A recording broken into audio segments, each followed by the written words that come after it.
បាទសួស្តីនេះជាវីដេអូទី4ដែលពាក់ព័ន្ធជាមួយនឹងការប្រើប្រាស់ element របស់យើង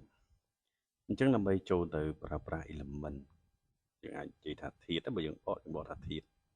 អញ្ចឹង element របស់យើងមានដូចជា shape ដូចជា graphic photo video ណាក៏ដូចជាពពួក table អាហ្នឹងទាំងអស់ហ្នឹងសុទ្ធតែជា element ដែរធម្មតាគឺយើងត្រូវបង្កើត file មួយសិនឥឡូវខ្ញុំយក recent ដែលខ្ញុំធ្លាប់បង្កើតនេះយកមកបន្តមកខ្ញុំចូលទៅកាន់ page តេមួយចុះបាទនៅលើ page តេនេះពេលដែលយើងបើកវាមកយើងនឹងឃើញ element នៅខាងឆ្វេងដៃរបស់យើងបាទ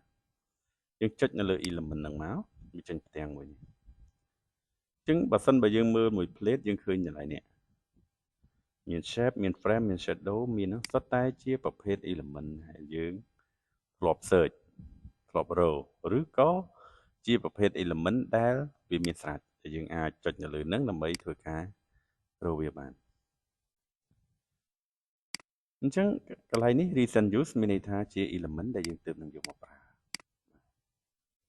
តែឡែកនៅក្នុង element របស់យើងក៏យើងមានតាក់ទងជាមួយនឹង shape graphic 3D ទាំងអស់នេះនៅខាងក្រោមនេះខ្ញុំនឹងលម្អិតមួយថាតើនៅលើ shape នេះយើងបើកវាហើយយើងយកវាមកប្រើបែបម៉េចយើងត្រឡប់ឡើងទៅលើវិញ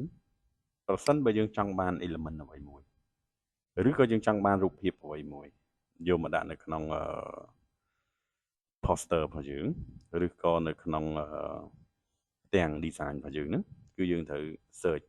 ដែលយើងប្រើ keyword មកឧទាហរណ៍ថាឥឡូវខ្ញុំចង់បានរូបភាពមួយតាក់ទងជាមួយនឹងខ្មែរ flag ចឹងណាអូខេខ្មែរ flag ខ្ញុំវាយខ្មែរ flag អញ្ចឹងខ្ញុំចុចទៅគឺវាចេញ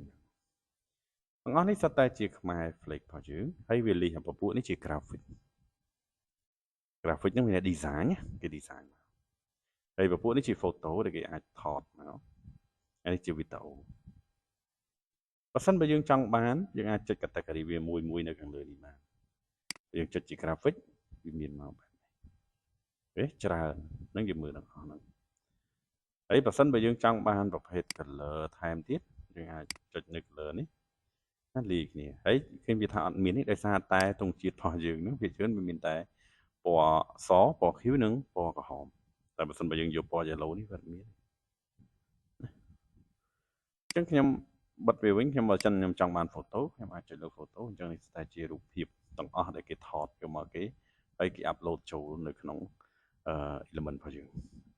នៅក្នុង Canva ហ្នឹងដើម្បីយើងប្រើខ្ញុំអាចចុចនៅលើសញ្ញាខ្វែងនេះបើសិនបើតាក់ទងមួយវីដេអូចេញបែបនេះយើងអាចយកដែលថាយើងចង់យកប្រភេទវីដេអូពេលថ្ងៃទៅមុខទៀតយើងរៀនវីដេអូយើងយកវាមកហើយអានេះវា insert ជាវីដេអូមានស្រាច់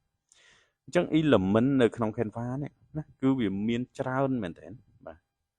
ហើយងាយស្រួលសម្រាប់យើងធ្វើការ design ឲ្យមកយើងស្រាប់តែម្ដង